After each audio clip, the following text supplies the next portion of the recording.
¿Qué tal, prestosos, prestosas? ¿Cómo estáis?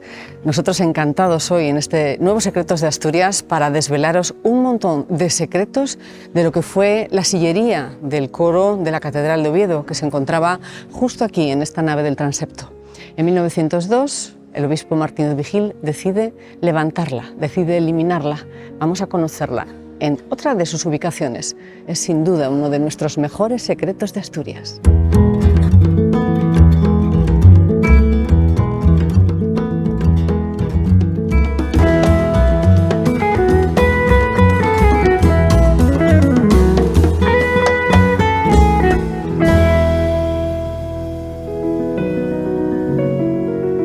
Cuando se levanta el coro en 1902, muchas de sus piezas quedan repartidas por la catedral, pero cuando se abre este hueco para celebrar la llegada de Felipe V, el primer Borbón, se reubica aquí la portada del antecoro de la zona occidental. La magnífica sillería gótica de la Catedral de Oviedo constaba inicialmente de 80 estalos. Perteneciente a la Escuela de León junto con la de Astorga y Zamora, actualmente podemos admirar en la sala capitular de la catedral 23 estalos bajos y 5 altos. Vamos a conocerlos. Con don José María Evia, canónigo de la Catedral de Oviedo, conoceremos más secretos de esta magnífica sillería, de lo que queda de ella, con este hombre que es un sabio, para mí, una de las personas más importantes de mi vida académica, teólogo, matemático, astrofísico y además delegado de Cáritas Diocesana. ¿Qué tal? Buenos días. Buenos y santos días. Gracias por estar con nosotros. Sillería gótica que se hace en los tiempos de un obispo muy importante para la Catedral de Oviedo. Juan Arias del Villar es el obispo que estaba en la Cancillería de Valladolid, trae al artista, que es Alejandro de Bahía, y él prepara su tumba pensando que va a morir aquí y enterrarse aquí, pero justamente 10 días antes de cerrarse la nave central, él lo destinan a Segovia. Enterrado está en Segovia, pero sus escudos están por aquí varias veces repetidos en el coro que le encarga a Alex von Bayar, Alejandro de Bahía. Se mantienen, don José María, 23 estalos bajos y 5 altos. Es lo que se mantiene después de todas las vicisitudes que ha habido, ¿no? Entonces, los Kraus llegan aquí en el año 76, quieren conocer esta sillería, son expertos en iconografía profana de las sillerías góticas de Europa. ¿Son profanos los animales? No, ni las sillerías. Todas las sillerías góticas de Europa son litúrgicas, son espacio de coro, son coro, donde se canta las horas, la liturgia. Y ellos sí que son muy expertos en toda esa iconografía de Europa. Que manda mensajes, como por ejemplo el que tiene Moisés, del que vamos a hablar ahora, ¿no? Es como una especie de puño que está haciendo así, tiene como una cigua, ¿no? Y tiene su túnica. Ya, pero las enjutas no hacen a veces en relación a lo que es el respaldo. Son iconografías distintas. Las enjutas, sobre todo, mandan el mensaje moral. En el fondo ese que está ahí a la vista, que no des cortes de mangas, que no andes haciendo higas ni cosas parecidas. Es el mensaje de la predicación. Y el cura que predica o el canónigo que predica usará la ley de Moisés, usará el Antiguo Testamento en las lecturas de la liturgia. Y también un poco la moda, ¿no? La tendencia de las ropajes, porque evidentemente estos señores que son profetas, que vivieron antes de Cristo, no tenían esa riqueza, ¿no? Vestirían con túnicas de lino, sabe Dios. Y entonces Alejandro de Bahía o Alejo de Bahía nos muestra, pues fíjense, estos turbantes, ¿no? Esta especie de manga bullonada, muy interesante, ¿no? Son ropajes, casi todos ellos, de Baviera. Algunos los quisieron comparar con Renania, pero se distingue sobre todo en las superficies convexas, que es la que usan ondulaciones convexas, ves en la filacteria, en el gorro de Salomón, en la mismo también en esta misma expresión. Aquí de Isaías. Sí, un sombrero muy sofisticado. Y nos llama mucho la atención también la filacteria, que tiene los nombres tallados en marquetería de boj. Sí, sí. O sea, la marquetería de boj destaca muy bien por ese color claro respecto del fondo oscuro del nogal. Y además el nogal en general se mantiene sin carcoma. Estas que aquí hay, ninguna carcoma tienen, mientras que los kraus, las de carcoma, no las empastaron porque los estalos, pues ahora sí coinciden, es coincidencia con los originales.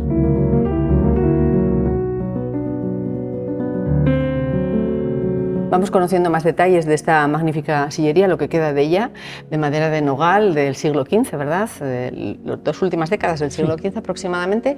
Y volvemos un poco, teníamos que haber empezado por ahí, por el inicio, porque obviamente como hay tantos detalles que contar, no es posible en un programa contarlos todos. Entonces hemos decidido dividir entre el primer programa para la antigua ley, profetas, etcétera, y si Dios quiere y nos puedes atender, pues para la nueva ley. Aquí estamos ante el sillón del obispo, que ya de mano quienes nos están viendo están notando que es más ancho, ¿no es así? Sí, este es un poquito más ancho que los demás, lo mismo también su respaldo, y es el que marcaría el eje interpretativo para la iconografía, aunque hay también dudas, pero bueno, es que parte Antiguo Testamento, sí, que lo considera la sinagoga como una sabiduría ciega, mientras que la de la fe, el Nuevo Testamento coronado, la considera como la buena luz, ley vieja, en las tablas de Moisés, y aquí encima del cáliz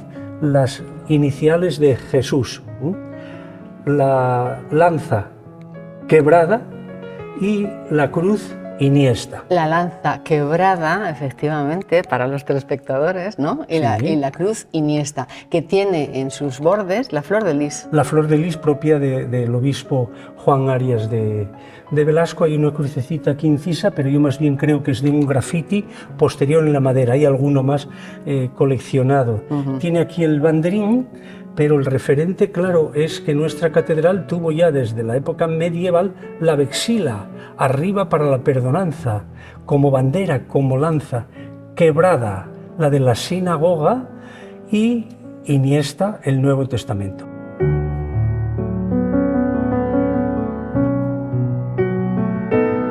Bueno, pues cómo no rendirle homenaje a don Juan Arias del Villar, que fue el obispo impulsor de la sillería. Y en estos estalos altos, que son como los más trabajados, ¿no? Sobre todo porque están cargados de marquetería de boj, nos detendríamos aquí. ¿Por qué?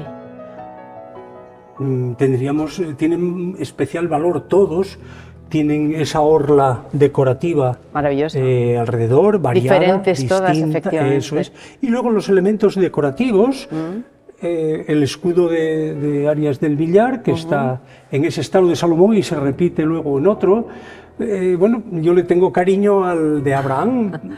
Abraham por ser el padre del pueblo judío y porque al representar también geométricamente coge la estrella de David al final sacada del hexágono inscrito, y de él se deduce que es la mejor forma de trazar un pentágono, que sería la pentalfa, que luego tendremos repetidísima por toda la catedral en los grafitis de peregrinos.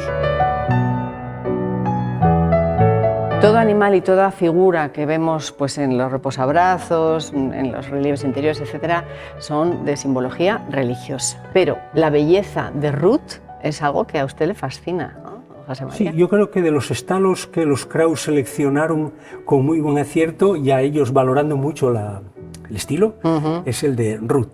Esa sonrisa es una Mona Lisa en madera de nogal preciosamente tallada, con el gorrito bávaro convexo y el bordón, lleva la filacteria con el nombre de Ruth, y es esa mujer encantadora que cuida hasta de su suegra Noemí. ¿Y el corazón por qué está alanceado o saetado? El sentido del corazón mismo tiene un referente siempre para nosotros que lo leemos mejor desde Santa Teresa. Ah, sí. Tiróme flechas de amor, aunque Teresa sea posterior, pero de algún lado bebe Teresa de Jesús. Y es que entra esa iconografía del corazón traspasado.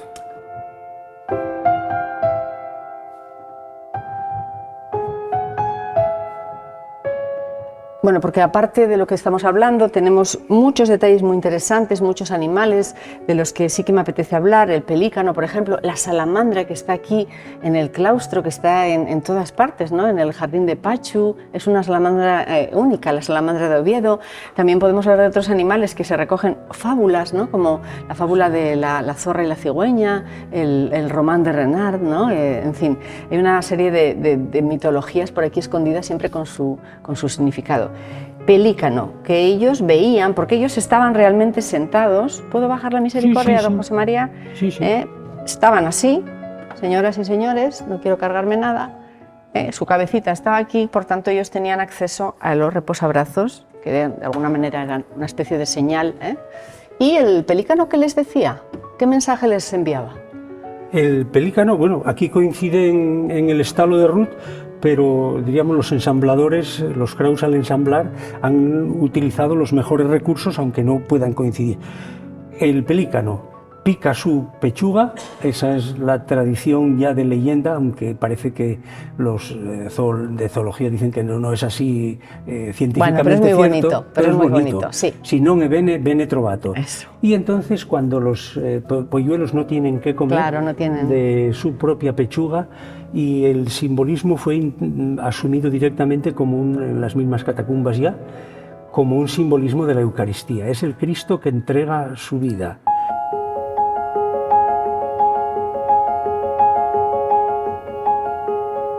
Don José María, otro animal más muy conocido, venimos de hablar de él, la salamandra de Oviedo, que es una raza única de aquí, porque es un reptil que se desplaza tan despacio que es un poco endogámico. Y también los maestros, o el maestro Alejo de Bahía y su taller, deciden reflejarlo aquí, ¿no? ¿Por qué?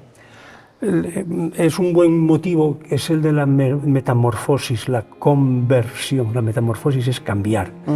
Y lo tenemos en uno de los capiteles del claustro, que es unos años anteriores, 60 años o así. Lo tenemos aquí, y luego en vida sigue estando la salamandra por las alcantarillas, tanto del claustro como del jardín de Pachu. En las Pelayas. En este entorno es donde la tenemos como una de las especies únicas.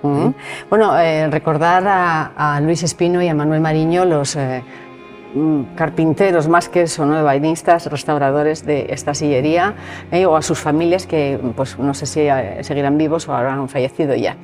Y por supuesto hablar de las misericordias, pero vamos a hablar de ello ahora brevemente.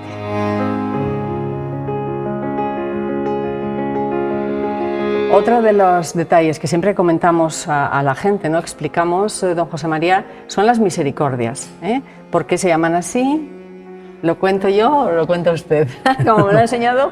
Bueno, pues en aquellos tiempos los sacerdotes tenían unos cultos muy largos, ¿no? Tenían que rezar de pie mucho tiempo, entonces hacía frío, pues los pobres pues tendrían sus rodillas que les dolería. Entonces, per misericordia, ¿voy bien, don José María? Sí. Per misericordia pensaban que necesitaban hacer pues en ese asiento algo que les pusieran una especie de pequeña peana con forma de glúteos para que pudieran apoyarse y con sus túnicas disimular como que estaban de pie, pero estaban apoyados. Es así, ¿no?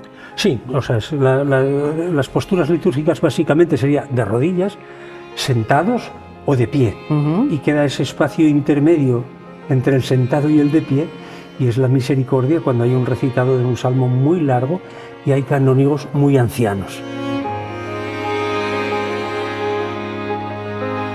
Por supuesto, las personas que están viendo ahora mismo este programa, Secretos de Asturias, tienen que saber que en ningún caso se puede acceder aquí. Esto es excepcional, lo estamos haciendo hoy con don José María Evia, el canónigo que nos está atendiendo.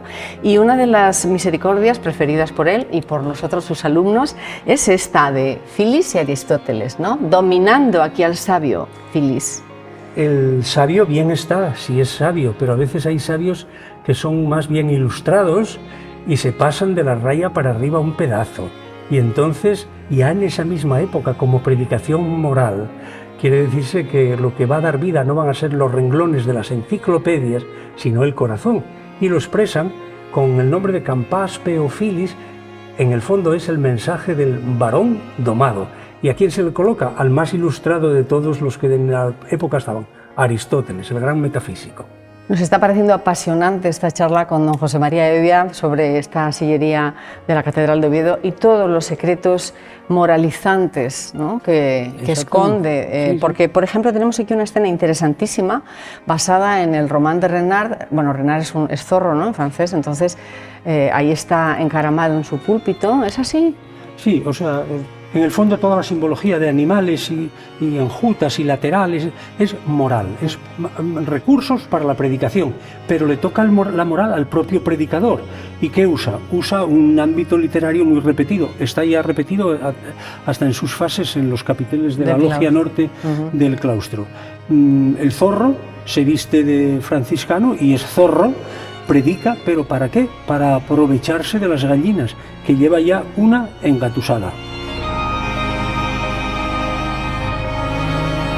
Animales fantásticos también forman parte de este catálogo, ¿no? Como por ejemplo el camello. Bueno, el camello es más entendible que lo hayan visto, pero hay un elefante, y además un elefante al que añaden como una especie de torre, ¿no? Es este que tenemos en esa especie de reposabrazos. Yo no sé cómo... No, el reposabrazos es esto. Bueno, ¿cómo nos lo explicaría? Pues que el artista nunca vio un elefante. Claro. Oír, leer, sí, y oír seguramente alguna predicación que lo utilizó. Total, que pone el castillete como parte de la anatomía y la trompa es una trompa perlada, no es una trompa real. ¿Por qué? Porque se imaginó que sería algo parecido a eso. Muy interesante. Porque lo importante no es tanto la anatomía del bicho, cuanto la simbología, que es el recurso para la predicación moral. Don José María Hevia, despedimos como Dios manda, con la cruz de la victoria, que parece ser, ¿no?, tallada en el estalo alto. La cruz será como el tema clave para un Nuevo Testamento, el amor de Dios entregado en Jesús, y el texto bíblico que enfocamos arriba es el texto de Isaías: un niño nos ha nacido, es la profecía del Jesús que va a nacer, profecía de la esperanza. Antiguo Testamento que nos lleva al Nuevo Testamento, para la sesión siguiente. Bueno, pues ya de ninguna manera mejor podemos despedir este programa, por supuesto agradeciéndole, don José María, vosotros, su sabiduría, y al Cabildo Catedralicio, al Cabildo de la Catedral de Oviedo, siempre su generosidad para con este programa Secretos de Asturias, que divulga estos temas tan intrínsecos dentro de los muros de esta Sancta Ovetensis. Gracias, y a ustedes ya saben, nos vemos el martes con más Secretos de Asturias.